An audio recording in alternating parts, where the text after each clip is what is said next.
Menjelaskan, progres pengembangan vaksin ya, vaksin yang akan digunakan untuk COVID-19 ini di Indonesia. Vaksin ini adalah pengembangan yang dilakukan oleh, Sinovac di Cina dan sudah dilakukan uji klinik fase 1 dan fase 2 di Cina. Kemudian, setelah uji klinik fase 1 tentunya suatu obat atau vaksin harus memasuki uji klinik fase 3 untuk mendapatkan izin edar.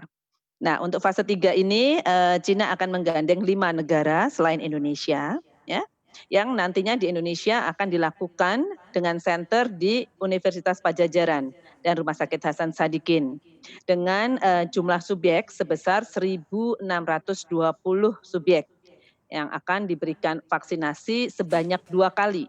Sesuai dengan protokol yang dibuat adalah vaksinasi diberikan 2 kali, yaitu hari ke-0, hari pertama ya, dan hari ke-14. Kemudian akan diamati secara sekuensial untuk melihat pembentukan antibodi yang terbentuk dari vaksin tersebut. Nah, berapa lama, vaksin tersebut akan dilakukan uji klinik untuk fase 3 ini? Fase 3 ini pengamatan respon imun akan dilakukan sampai bulan ke-6 ya, sampai bulan ke-6 atau nanti sampai kita mendapatkan suatu data respon imun yang dapat, kita ketahui dengan baik. Nah, oleh karena itu, kita sekarang sedang bekerja keras nih untuk memulai uji klinik tersebut, sedang persiapan ya, persiapan untuk pelaksanaan uji klinik tersebut dan tentunya tim dari RSHS Universitas Padjadjaran ya, dan juga tim dari Bio Farma sebagai sponsor yang bekerja sama dengan Sinovac dan, kami dari Badan POM melakukan pendampingan terhadap pelaksanaan uji klinik tersebut. Pendampingan yang dilakukan adalah pertama, memberikan perizinan, eee, pelaksanaan uji klinik ya, apa yang dilakukan oleh Badan POM terhadap perizinan pelaksanaan uji klinik tersebut? Kami mengevaluasi protokol uji klinik tersebut ya, yang, berdasarkan data uji klinik fase 1 dan fase 2-nya. Kemudian nanti juga kami mendampingi pada saat pelaksanaannya, agar uji klinik tersebut dapat dilakukan sesuai dengan standar, good clinical practice atau cara uji klinik yang baik.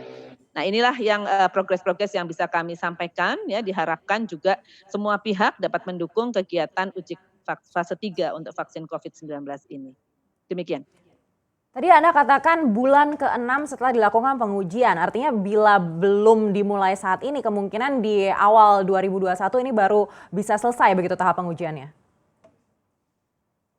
Ya, dari jadwalnya diperkirakan ya kalau kita ambil 1 Agustus ya kita mulai rekrutmen pasien, subjek maaf, kemudian kita akan selesai bulan ke-6-nya adalah di awal 2021. Nah, kami melakukan paralel ya, paralel kegiatan semua dilakukan paralel, sehingga nanti begitu selesai uji klinik, vaksin ini dapat segera dilakukan ya, diberikan maksudnya, dapat segera diproduksi dan diberikan izin edar kemudian dapat digunakan untuk masyarakat. Di samping itu kami juga melakukan evaluasi hasilnya, di tengah-tengah itu kami pantau terus hasilnya bagaimana ya, sehingga kami dapat melakukan, upaya-upaya percepatan yang akan dimungkinkan nantinya.